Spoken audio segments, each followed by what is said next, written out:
Hello again everybody, and a very warm welcome back to the channel. Today, episode 4, continuing on for those ATR tutorial series for the new Microsoft Flight Simulator ATR72-600 and 72-600. We are at Manchester here to consider notch or ramp. Which one do you use or should you use? The answer really depends on the circumstances around your flight, the type of flights that you may or may not be operating, the length of the runway, and all that sort of thing as well. Hit like and subscribe, share your thoughts in the comments below, and I hope you guys are all finding these videos really useful. So we touched upon the different throttle modes very briefly in the calibration element to episode 1 of the ATR tutorial series. Namely sort of discussing ramp and notch being fairly similar, or at least in a way to compare, between flex and climb modes in the Airbus A320.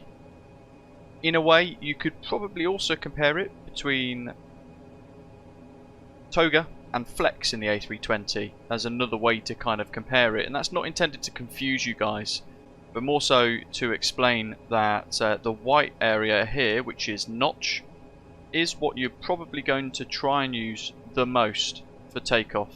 It's also going to sit there in climb, and it's going to sit there for most of the cruise as well, which is quite smart when you think about it. It gives you less throttle movement to do.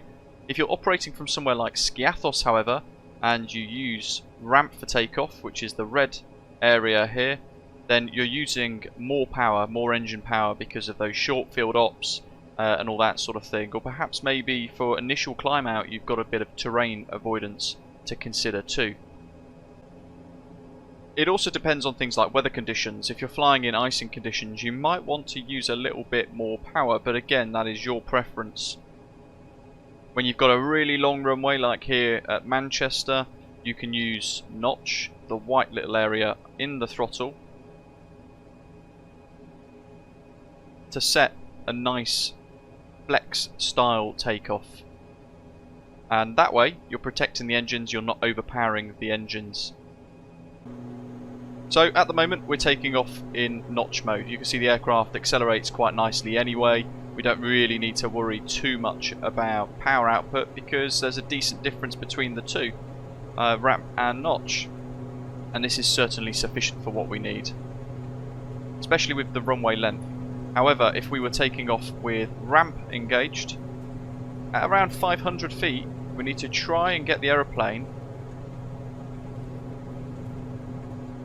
configured back into notch, and that's the kind of key difference really. So if we were taking off and we had used ramp like so, round about now 500 feet you want to drop those throttles back to notch, and that will basically then save the engines for you.